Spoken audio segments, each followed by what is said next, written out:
So I'm going to dedicate this video to all the caregivers out there. This translates to any caregiver who is caring for a family member or a loved one who's going through a debilitating, life-threatening disease. I'm going to speak about cancer because that's what I know best, and because I have personally been a cancer caregiver along with my family. My mother was going through cancer, and I firsthand experienced what it was like to actually care for a cancer patient who was going through many years of treatment. The reason that I want to dedicate this video to caregivers is because we don't really pay attention to how important a caregiver plays in the recovery and healing of a cancer patient.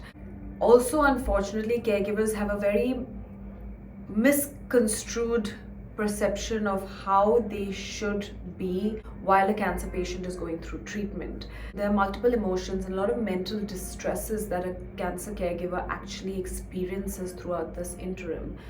A lot of it is fear, hopelessness, helplessness, guilt. I'm going to speak specifically about guilt because this is what I personally experience, and this is what I experience very commonly with a lot of caregivers out there.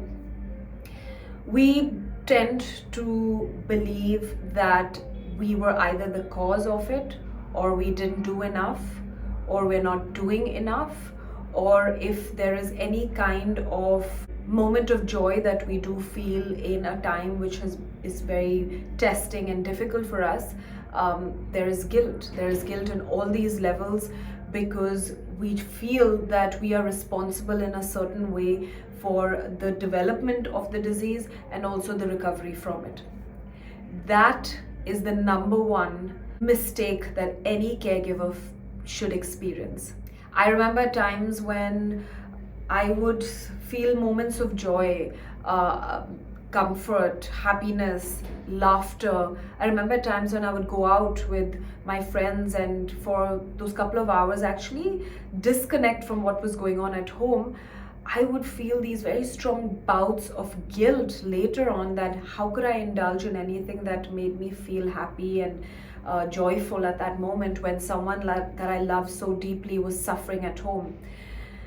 And little did I know that those moments of joy and those moments of happiness was probably actually the best thing that could have happened to me to then translate to a healthy environment and a healing environment for my mother. I see a lot of caregivers, and I personally work with many caregivers who try to fulfill this guilt, pain, fear, helplessness, hopelessness by overextending, by over-researching, by becoming pseudo-doctors, by thinking that they can do whatever they can do to become a very important part of the treatment journey. And that is so understandable and explainable.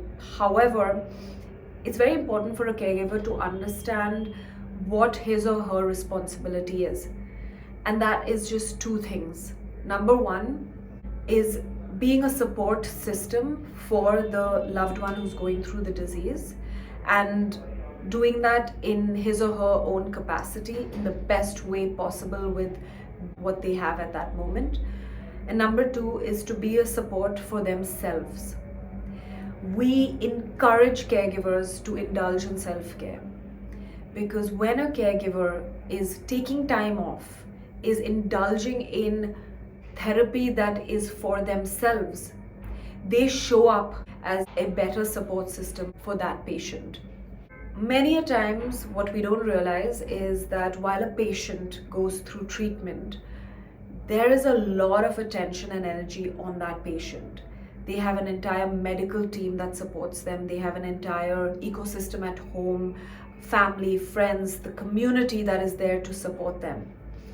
And while I don't want to make it seem that what a patient is going through is not that difficult, of course it is on every level, and we are all there to provide the healing the patient requires.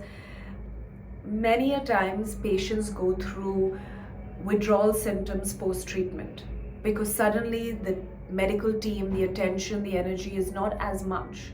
And for a caregiver who's going through and walking the journey with that patient has no attention. experiences deep amounts of emotion and stress and mental distress, and there's an underlying level of guilt. So when you have a family member or a loved one going through cancer, the number one thing is to focus on creating a healing and supportive environment for that patient, and then doing the same for yourself.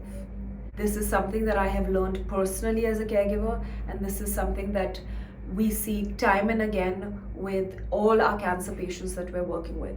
There are so many resources, tools, professionals out there for all caregivers to help them through this journey. And I urge every caregiver to take it upon them to reach out, to give themselves self-care, and to get rid of all the underlying emotions such as guilt, fear, helplessness, hopelessness that is just overriding the most important element over here, and that is to provide a healing environment for the patient as the best that you can.